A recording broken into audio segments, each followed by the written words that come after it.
Hi, this is the April Working Parent Network meeting with Dean Jennifer Greer from the College of Communication and Information as our guest today. Jennifer, would you like to just share a little bit about yourself, your background, career positions, ages of your kids, and maybe anything else you'd like to share? Okay, well, I'll just start kind of with a brief because we're going to get into a little bit more details with some of the questions that we've talked about. But first of all, thank you guys for having me. I feel really honored. One of the questions that I asked Faith was, have you had, faculty or academic administrators as your guests before? And I think I'm the first one in this iteration of the group. So I feel really honored to do that. This is a topic that I am wildly passionate about from a personal perspective, but also from a professional perspective. So right prior to becoming dean at Kentucky on August 1st, I was at the University of Alabama and I was the associate provost for administration. And so one of the things that I did in that role is I worked with all faculty and quite frankly, a lot of staff issues in academic affairs in the provost's office in all the colleges, dealing with things like family medical leave, maternity leave, a parental leave, things about the tenure clock, trying to navigate when somebody needed to go care for a sick parent, and helping the deans deal with that both with their faculty and staff. So I worked really closely with HR and I worked really closely with legal and with our institutional like Title IX support offices that we had and the equal opportunity offices just to make sure that everybody was getting equal treatment and everybody had a way to balance their personal demands and their professional demands. So I've been working in this area for quite some time. So a little bit about me personally as a working parent. I started out as a newspaper reporter. My father was a college professor, and anytime that I was sick as a kid or school got canceled for a snow day or whatever, my dad was the one that would come and take care of us, my sister and I. And it was because he was a faculty member and he had a flexible schedule, meaning that, he needed to be there to teach his class and meet with his students, but he could bring us to his office and he could come home in the afternoon and help us out. And so my husband and I both worked in the newspaper industry and we worked crazy hours. And, I knew I wanted to have children. And so I thought, one of the things is, I like to teach. I saw the lifestyle that my dad had as a faculty member with a lot of flexibility that worked well for working families. And so I was drawn to get my doctorate and go into a faculty position in journalism. So while I was getting my doctorate, I had my first baby, and she was born in Florida. She's 25 now. But it was during my doctoral program. And so I was in a 3-year doctoral program, fully funded for 3 years. Well, having a baby meant that I needed to take 4 years. Luckily, the University of Florida worked with me and gave me an additional year of funding so I could take some time off with her when she was born. I took actually about 4 or 5 months off and was able to delay graduation. Then I moved to Nevada, where I was a tenure track faculty member, and I had 2 of my 3 children on my tenure track, 1 in year 2, 1 in year 4. And typically those of you guys who work with tenure know that the typical path is you go up in year 6. I went up in year 8, and I was really blessed that they gave me 2 tenure stoppages to have my children. So I had 3 children in the span of 5 years as a tenure track faculty member. And I've talked to many women who said, oh, I can't believe you had 1 child before you got tenure, much less 3. And I was like, well, but it worked out. I was slower than everybody else, but it worked out. And then honestly, going from associate professor to full professor after I got tenure, most people go up in 5 years, maybe 6, some in 4. I went up in 8. It took me 8 years in between. So that path from the first doctoral program to the first doctoral class to becoming a full professor was a 20-year path for me. For most of my peers that didn't have the children, it was about a 14-year path. It was like 6 years, maybe 5 years, and then 3. So what would that be? That math would be 14 years, right? So it took me 6 years longer, basically, than my peers to do what I did. But I would not make any different choices. So, I think my overall message, and then we'll get into some specifics, but my overall message is you guys need to do what works for you as parents. And that career path, that I'm not going to apologize that it took me longer. I used to, I don't anymore, because I realize what I achieved is pretty good. That I was able to do things that worked for me because I wanted to have children and I wanted to be able to be involved in their lives. You know, it go take the field trips and be with them on and off in the summer. And so it did take me a little bit longer, but we shouldn't apologize because we took a different path to where we get. And I guess that would be my big takeaway is, you guys do you, do what works for you. And so I guess with that, Faith, I will stop. And I think you Yeah. had some additional Yeah, questions. no, Guide me through it. that's a great segue. We did get some questions that came in through our newsletter form that we had sent out.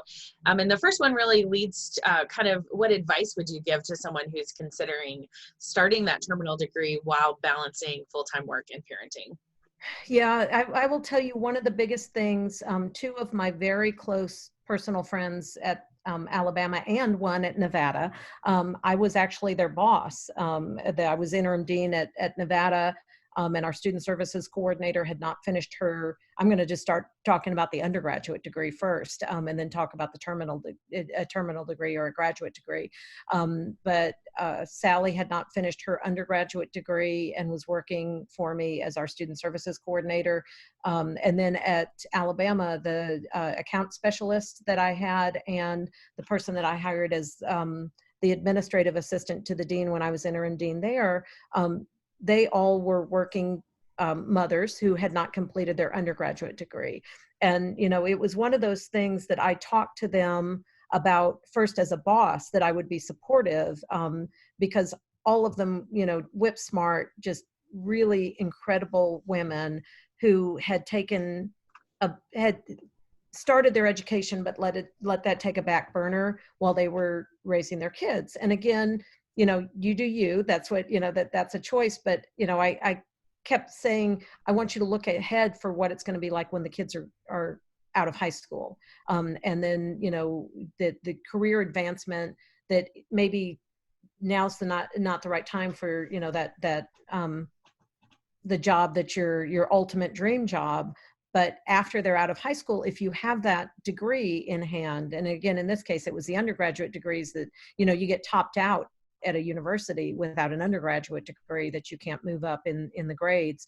But the same would go for a master's degree. If there's times that could be manageable, that you can carve out and do little things at a time, don't set a path that's going to be that, it's almost like starting a diet. It's like, oh, I've got to lose 10 pounds in the first month. Well, that's not realistic. It's like, even if you do that, it's not going to be sustainable. And you're just going to be cranky all the time. And so, you've got to chart a path that's going to work with you, but it's got to be a family conversation. And I think, that I'm looking at the ages. So I saw Robert has introduced himself. He's got two kids, 10 and 14. That's a really busy time, that taking, in a normal environment, we take people to lessons and we've got to be at school events. And then there's all these, you've got to do the bake sale, and now it's the parent time to do the band trip. There's demands on all of our time with that, but having that family conversation that this is important to me. And, I need support from you, just like we support our kids and our spouses and our partners, that they need to support us. And I think advocating for yourself within your family is important, and advocating for yourself within your workplace is important, to say that this is important for me and here's how it's going to benefit everybody in the long run. So, I think it's charting out a realistic path, and don't put unrealistic expectations for what it's going to take. So, my friend Sally out at Nevada, I was so upset that I wasn't able to go to her graduation when she finally did her undergraduate. Then she started on her graduate degree. And so now, after we had that conversation about 15 years ago, she does now have a master's degree, but she started, with me, she must've been in like 40 at the time. And 40, maybe 38, where she didn't have her undergraduate degree. And so that timetable looks different, but that if it's something that you guys are interested in, you've got to make it a priority for you, because, you know, if you're not advocating for yourself and saying this matters to me, to your family as much as your boss, that it's not going to, you're not going to be there. So I've had the conversation that the two women at Alabama who started as my employees and now are my very close personal friends, one of them stopped for a while. And, I said, you just always make excuses. Well, it's O'Connor needs this and Andrew needs this. And I'm like, yes, your kids are really important, but your kids value you as, that valuing yourself is a really important lesson to teach your children. And so she is now back at school. When I was leaving to come to Kentucky, she said, "You've inspired me, that you made a lifestyle change, and so I'm gonna go back." As she had stopped for about 2 years, and she's only I think we figured out she's only 9 classes away from her degree. I'm like, just get the degree, because that it's something that's just been weighing on her, that she doesn't have the degree. So that's a very long answer, but I just think prioritize it and have that conversation with your family, because they will support you. I think that we talk ourselves out of it before we even talk to the people who love us the most. Yeah, that's great advice. And I think hearing your story as well of, things did take a little longer in your own journey, and that's okay. And everyone has their own different path. So transitioning now to kind of our own current reality, I think Robert mentioned this in his introduction of working from home as a remote worker. So how are you managing, and kind of what does your daily schedule and rhythm look like these days as a remote employee at UK? So I have, as I told you guys, I have 3 kids. 2 of them are with me. We bought this house very near to the university so I could walk to work. But we bought it as, it's very clearly an empty nester house. It's a townhome out near Woodland Park. And so it's funny. It's somebody was showing me this HGTV parody that's now, I hate my open floor plan. Because it's like, oh, I loved it when we looked at it and it was just going to be my husband and I.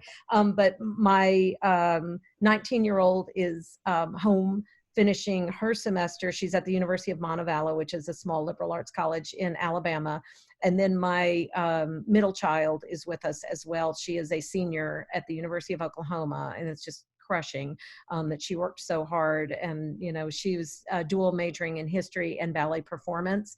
And so we've had to set up, basically we had to rearrange her entire bedroom to make that a dance studio for her, because she was trying to dance in the basement, and her shoes were wrecked after one class on the concrete in the basement. And I was like, well, okay, that's not going to work. So we've rearranged her bedroom. And then I went out and bought a shower liner floor from Lowe's, which is kind of like where, a dance studio floor, so that she can kind of have a way to do her lessons. The musical theater major, she's our vampire. Like, she sleeps till 5 and then is up till like 6 a.m. She's usually going to bed when we're getting up. Well, she will be belting Broadway show tunes in the middle of the night, and so we've had to fix her place where she can go and scream in the middle of the night and practice her vocals. But then my husband is a UK staff member, and he is working from home. He often has to work out on the patio because it's quiet out there. You can see I'm in my bedroom. So there's my bed. It's like I was trying to work in our loft area, but it was just, I was too disruptive to the rest of the house, and because that echoes. And then every time my dogs bark or my child comes through the door to go to the bathroom, everybody was seeing that. So I rearranged my furniture and went in the bedroom. So, I think I feel for you, Faith, because June Parker and Eli, when we were talking yesterday, God bless them. They're so cute and so lovely, but they need so much physical attention at that age. It's the type of attention that our older children, those of us that have, teenagers and middle schoolers, it's a lot of emotional attention that they need. They're very, worried and scared and dealing with loss of their own, so they need a different type of support, I think the level of energy we devote to our kids doesn't change over time. It's just a different type of energy and different level of energy. So, so my daily routine, I try to be, Tina and I do a check-in with some of the folks in the dean's office every day at 9. I've got a new assistant who just started, and so we do a phone check-in every day at 8:30. I try to work. This is a day where I'm not going to have any break between like 8:30 and 3. Not even it's one Zoom meeting after another. But the nice thing is my non-vampire daughter who's with me, she and I take a walk every day. We watch Governor Andy and eat our dinner, and then we go take a walk. And so, and I really try to turn off after then. I've got the luxury of doing that. I know some of you guys don't, because the time when your kids go to bed, if they're little and they're going to bed at 8 or 9, that's that time from 9 to 2 is probably the most productive. And hate to say that, but I used to do that all the time as a tenure track faculty member when my kids were little, because I didn't have them in full-time daycare, which was, crazy, but it was an economic reality of 3 kids. And, 3 kids, 5 and under is just $1,700 a month, was not something we could afford for full-time daycare. So I would, have them in daycare 3 days a week. And then, I was just like praying for that 9 o'clock or 8:30 when I could get them to bed, and I could work for about 4 interrupted hours before midnight and go to bed. And that was, sometimes my most productive time with them. So that's, I've been trying to turn off, turn on and turn off. And, I think just things like I put on makeup for you guys today, that just makes you feel normal. It's just, not that makeup's the most important thing, but just doing the things. My husband, who's working from home, he's finally got to where he said, I have to get up and I have to shower and I have to put on real clothes because I can't function. He's, it's a mental struggle to turn on. Thanks for sharing. We've got one more question about kind of working remotely, specifically in regards to how you're supporting the staff in CI. And I know you talked a little bit about that, but we're doing really good on time. So I want to welcome any questions that folks might want to have, or if you really want to share a struggle that you're having about working remotely. Not that we necessarily are going to have the answers, but just sometimes it's good to see other people's faces and hear from one another. So if you want to do that in the chat, please feel free to. I know Cassie was going to kind of monitor that for us. But if you can talk a little bit, Jennifer, about how you are supporting your the working parents in CI during this remote working season. Okay.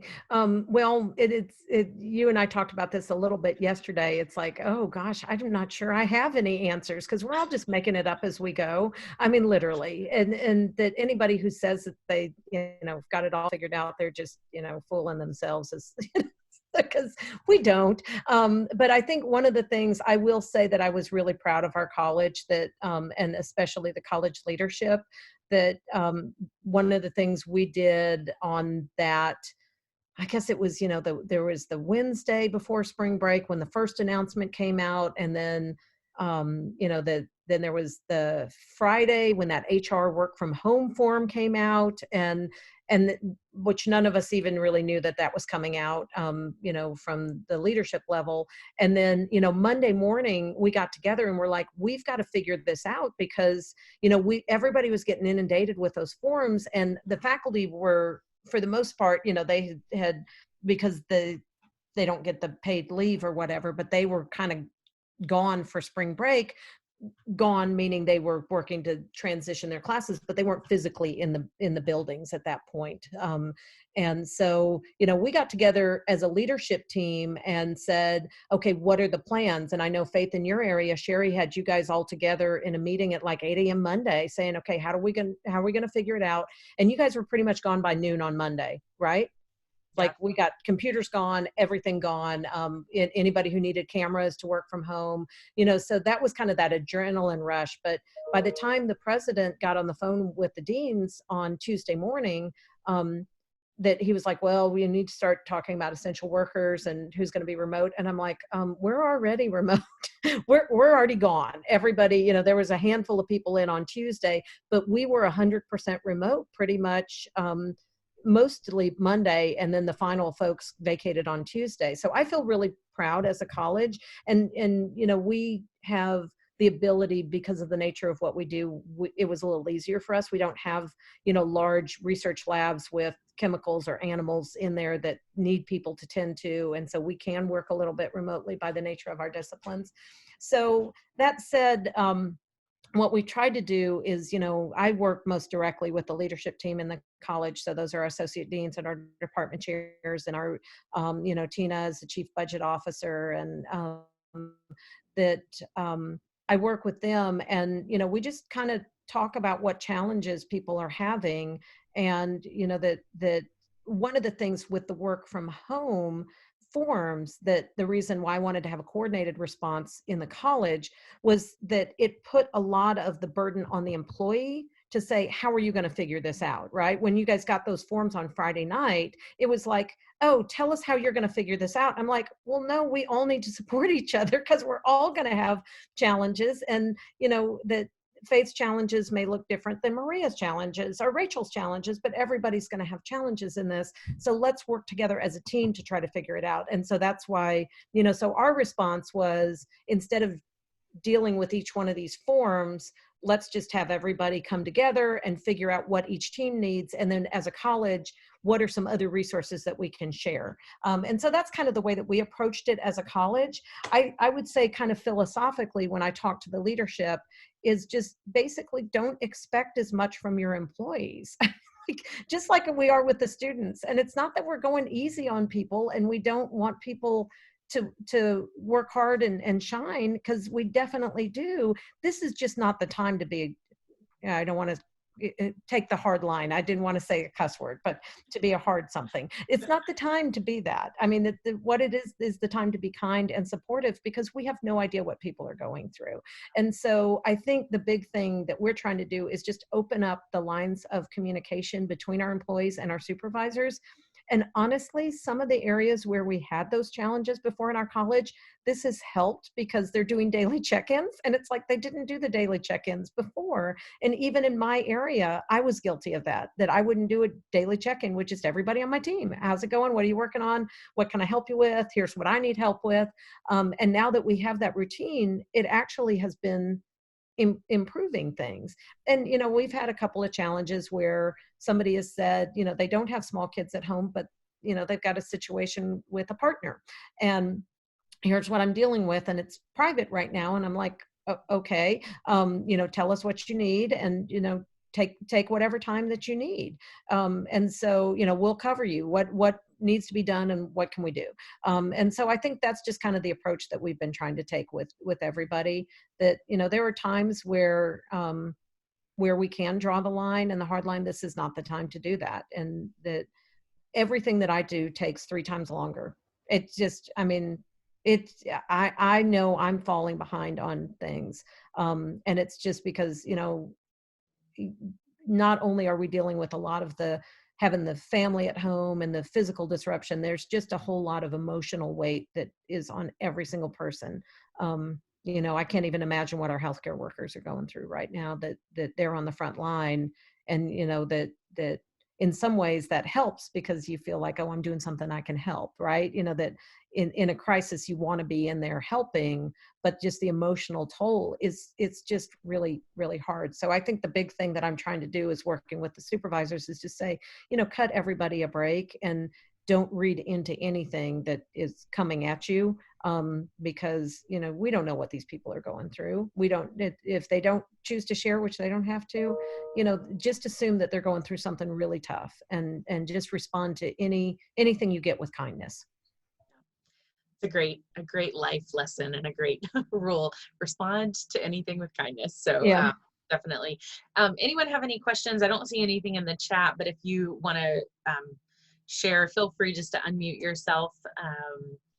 The next question really was about supervising, particularly now that we are remote. And for those of you who have school-age children, that's incredibly challenging to also now be homeschooling and be also working full-time. So any thoughts, and again, this kind of goes to our conversation yesterday of we're all just kind of figuring it out together, and your wisdom on just really doing things as much as you can as a team and looking to support each other. But any advice, particularly for supervisors or managers supervising Mhm. employees that are kind of in that boat? Well, I think the number one thing is the checking in, and just, tr- asking how people are doing. So it's like, what are you working on? But then just ask an open-ended question. How are you doing? Because it's amazing that just by asking that, number one, people are always just like so amazed that I've asked that. So anytime I have an email correspondence with, a faculty member in an area that it sent something, they'll write me something. I'm like, how are you doing? And it's like, oh, well, thank you so much for asking. Like, well, it's just the human thing to care about other people. But that how are you doing will give you, it's not that I'm trying to say pour all of your struggles and, emotions out on me, but if there's something that's going on that, well, here's something I'm struggling with. And it's like, oh, okay, what can we do to help? And so, I know one of the things in the advising area, Faith, that we've talked about, and we talk about it at every leadership meeting, um, is this change that they're doing for the incoming freshmen. And it's like, oh, okay, well, that's a surprise. And it's like, so what can we do to help the advising team in the college? Because there are people who want to help, and we may not have the skill set to do all the things that you guys can do, but we could greet people when they come into the chat lounge. It's like, hey, welcome, how is it going? What do you need? We're going to assign you to somebody. So there's things that we could do to support you. So I think the thing for the supervisor is, the check-ins with your employees are really, really important. And if you've got a supervisor that's not checking in with you, go ahead and take the initiative from the employee side, because your supervisor may just be overwhelmed as well. So it could be, hey, here's what I'm working on. Is there anything else? Here's kind of how I've prioritized what I need to do. Um, is this okay with you? Do you have any thoughts? Is there anything else you need me to be doing? Because I think just like classes, we've got some faculty that are just like all over this online, and they're really checking in with the students every day. And then others, it's like, okay, it's been like a week, and it's like, well, they haven't uploaded the assignment. And, so the students that, I think it's probably better to over contact in this environment than under contact. Just, quick touches. And we're doing a thing in our college, which I think is really fun, that daily dose of good news. It's like 3 sentences, and it's just like daily dose of good news. And Catherine Hayden, our communications director, puts it out, which is phenomenal. It's just something a little bit bright, but it's just a little, hey, here's something from the college. We know you're working really hard. Here's a good thing for you to know.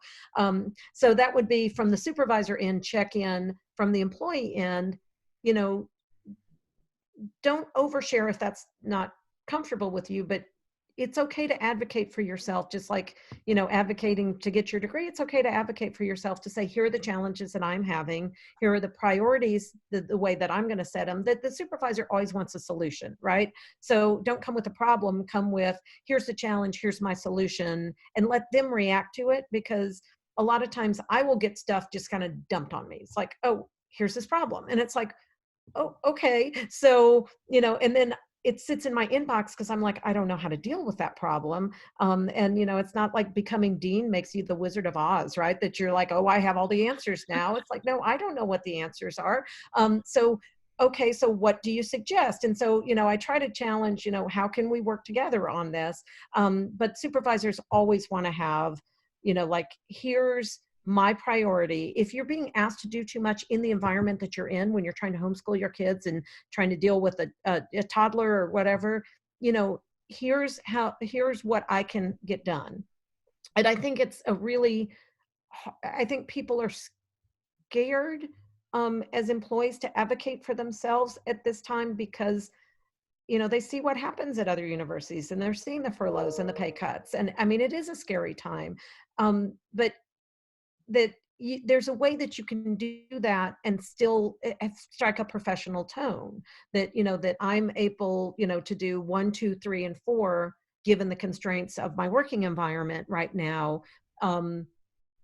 that if you need me to add this new thing, which ones of these other things need to come off that, or what should be the lower priority? And I think if you organize it that way, that the supervisor will appreciate it, and they're not going to see you as a whiner or a complainer. I mean, that we hear from the president every time the president talks to us, as deans, but then also, on the videos that he's making for the campus community, that he knows that this is a challenging time and we're going to be a compassionate institution.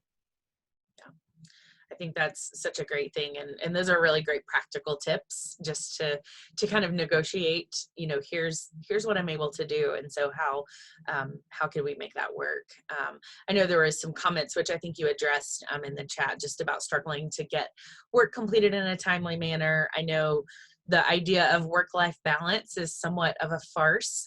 And we've Right. talked about this a lot over the past 2 years within the group. Work-life integration, work-life, I don't know. There's a lot of different phrases that we could look at when it comes to work-life balance. I know that particularly our school-age children trying to get through the work, as Zetta was talking at the meeting earlier, that her son was able to get all of his work done, and I've heard from other parents who are working at UK that, their kids have, 7 hours of work that have to be done. Any thoughts on kind of this whole idea of balance in this time that we're in, of how to prioritize, which you kind of alluded to some of that in your previous Mhm. response, but any other suggestions or thoughts that you might want to share on that? I mean, there's all the things that I would normally say that work in this, that worked through my career, are kind of out the window because you don't have the opportunities that you would have in a normal world, and we don't even know what the normal world will look like. But that one of the things that some hard lessons I learned about work-life balance in general in kind of normal side times, if I can talk about that, and then I'll kind of talk about this new normal or whatever it is that we're in right now. But one of the things that I will say that I wish, 53-year-old me could go back and talk to 28-year-old me when I had my first baby. And, I just, everything that I did, I was kind of beating myself up on.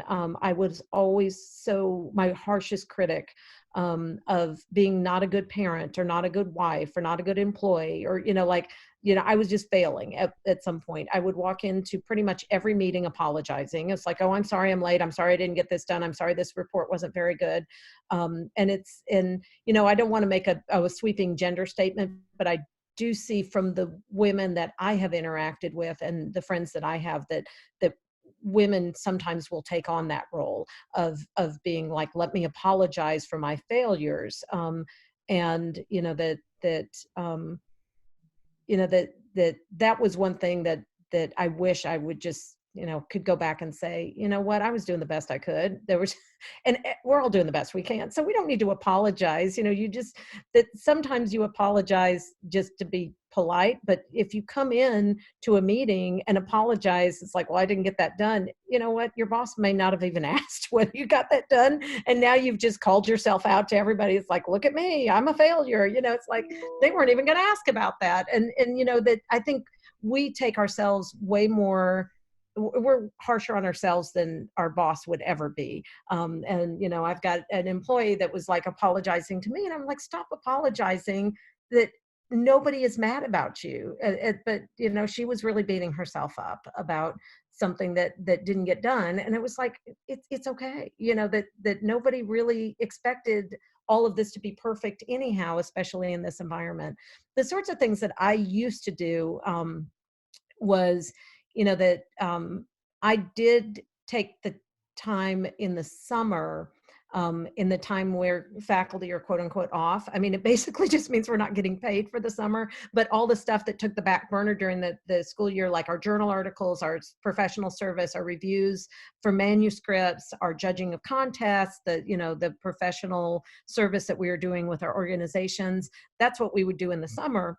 And then I did, afford myself the luxury when my kids were young to hire a high school age student to come in like three hours a day, just so I could disconnect and go do that work, because I would just run myself ragged at night when I was trying to do all that work at night and be wholly present for my kids when they were little and at home. And it was, that I did rely, and those of you guys who have multiple age kids, I know, we rely on those older kids so much. Like my oldest, she is such the martyr. It's just like, oh, and this is being recorded. Rachel, I love you. I love you so much. But she is always the martyr. She's like, I've got to take care of the family. Like it's her responsibility, because I did dump those little kids on her a lot of times. I'm like, Rachel, take the little girls, go in the backyard, go play bubbles. So I basically made my, child who's only, 3 and 5 years older than her siblings, kind of like my de facto babysitter. But I did give her food and a place to live. So I guess that's okay. It was a trade-off that I made. But so I would say, that in normal times, that work-life balance, you're not going to be perfect. You're not going to be perfect at anything you do. And that's okay. That some days you're going to be really good at your boss. Some days you're going to be a really good parent. Some days you're going to be a really good sibling or daughter. But most of the time we're not going to be perfect at what we do. And that people just respect that we're trying.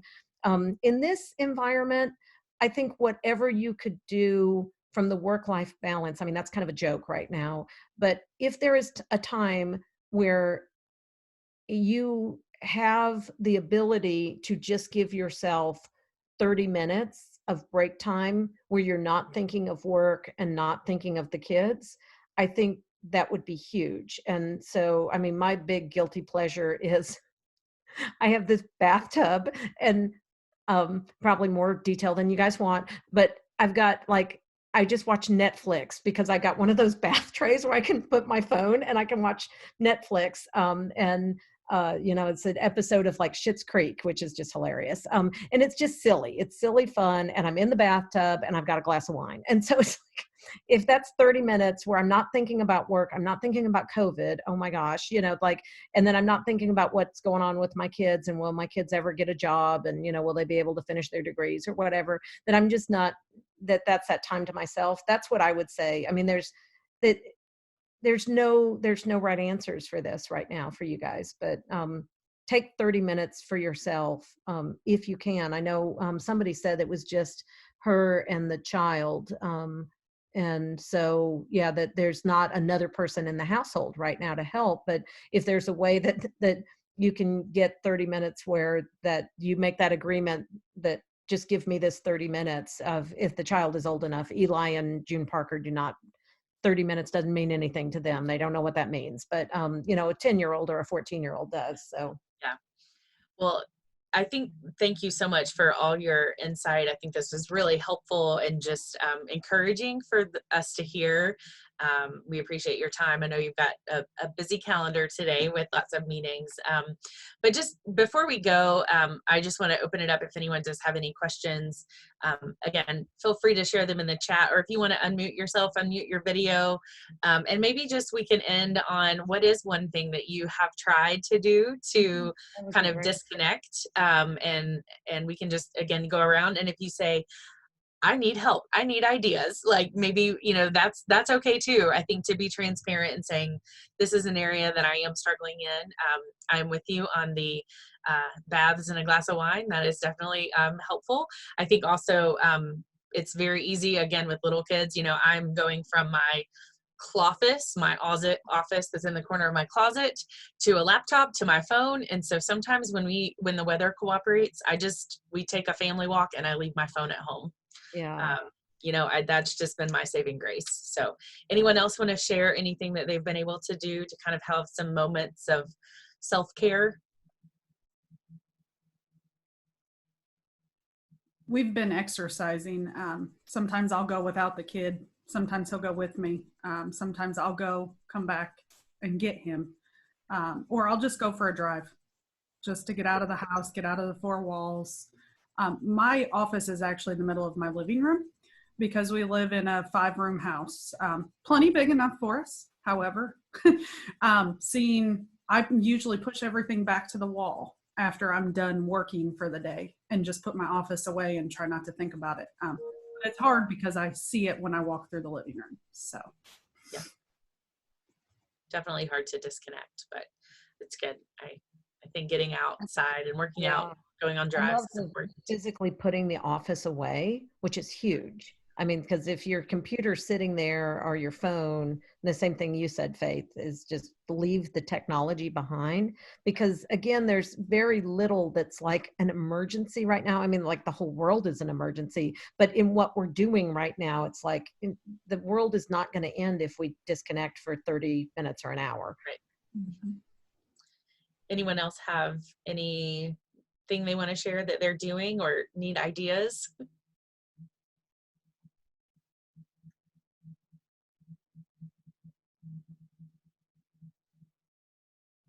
We found this exercise video on Instagram. It's a guy, oh gosh, I need to figure out what his name is and I should share it with you guys.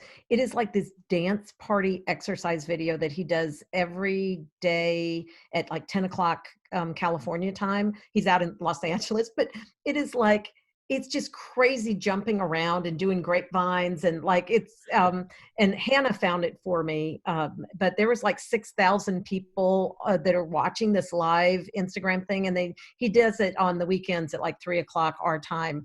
But it's like we just got like grab your microphone, and we're dancing to I just hey I call me maybe, that's the song. It's like get a microphone and just scream out, and it's like 30-40 minutes of just silly dancing fun, and there's a little bit of yoga moves in there and a little bit of stretching and cardio, but that was, I mean, I just feel so freed when I do that one, and because it's something I would normally never do. And we're just bouncing, and we've got a basement. You can feel the floor. I'm like, this floor is going to collapse. It's like the club is blowing up in Hannah's bedroom. But yeah, if you guys can find silly, fun things, because that's the sort of thing that like literally anybody in my family, could do that video. It's just because it's silly, goofy dance moves. Yeah. But he runs a dance fitness studio in LA, and he's doing free classes on Instagram. It's Ryan somebody, but I'll find it and I'll share it with you, Faye. Yeah, that'd be great. That'd be great. Well, I know that time is of the essence, so I want to give everyone a little bit of time to reset. I know I've had a couple back-to-back meetings with some of my colleagues, and it's like, okay, I need to go to the bathroom, so I'm gonna take a 5-minute break, and I'll be back. So if that happens to be you, we want to give you that 5 minutes back to your day. But just a little bit of a plug, and then I'm going to turn it back over to Izetta. We do have an active group in Microsoft Teams where we have a lot of different channels. I know Cassie has added several recommendations for self-care, meeting resources. So we'll put the recording from today's meeting in there. Just here's what happened at home. We also will be doing a brown bag lunch, and we typically have our monthly meetings on the second Tuesday and our brown bag lunches on the third Wednesday. And it just so happens that tomorrow is the third Wednesday and today is the second Tuesday. So tomorrow we'll be having a brown bag lunch, and that will be happening via that MS Teams or the Microsoft Teams channel. So we'll just record that in there, and feel free to bring your lunch. We had a great time last month with several folks and their kids. So kids are definitely welcome. Izetta, do you have any final announcements? I know you had posted some links for those of you that are in the chat. She'll probably post those again about some things that Worklife is offering. Thank you. First of all, I do want to say thank you so much, Dean. I really appreciated your comments and your suggestions. And I chuckled so many times listening to you because I thought you are on it. You are right. You're on it. Like we're all in this together, and we are, like when you said, if someone says they got it figured out, just like, no. We're learning one day at a time here. So I really appreciate your honesty and your authenticity and just taking the time to share with us. I just want to kind of say that first. But also, I did put some things in the chat box just to let you guys know we have several things that we are offering in addition to our usual schedule of activities and offerings. So on Tuesdays and Thursdays at 2:30, we have this self-care well-being series. And if I put the link in the chat box, people are welcome to go to the chat box to check that out. You can also go to the Worklife website and look at our calendar. You can always see our upcoming events and activities that way. And we just started something called Midday Mingle. And that's going to be on Mondays and Thursdays at 12:30. And that's for the foreseeable future. So Mondays and Thursdays at 12:30. And that's very informal. It's just sort of an informal get together, talk, chat, laugh, cry, whatever you need to do. Our therapists are leading those sessions. They are not therapy sessions, but they are private conversations. So of course there's no recording or anything for those. And it's just an opportunity for people to come together and talk about how they're managing and what they're doing, and just kind of relax a little bit and have fun and share jokes or what have you. So that's on Mondays and Thursdays. And then we also have a supervisor series, a support series on Mondays and Wednesdays. So Mondays are at 1:30 and Wednesdays are at 10 a.m. And that's intended for supervisors to just dial in and talk to other supervisors, ask for advice, seek suggestions, also get some tips on some basic supervisory types of things. So far, we've been talking about how to support your teams doing remote work and how to maintain communications and, how to say no, how to set up some boundaries in this time as well, how to take care of yourself, how to manage your stress, how to adjust. There's a lot of adjustment needed here. And so there's a series of topics there. And so all of this can be found on our website. But I just wanted to make sure you guys know we still are offering quite a few services and resources virtually to support our employees.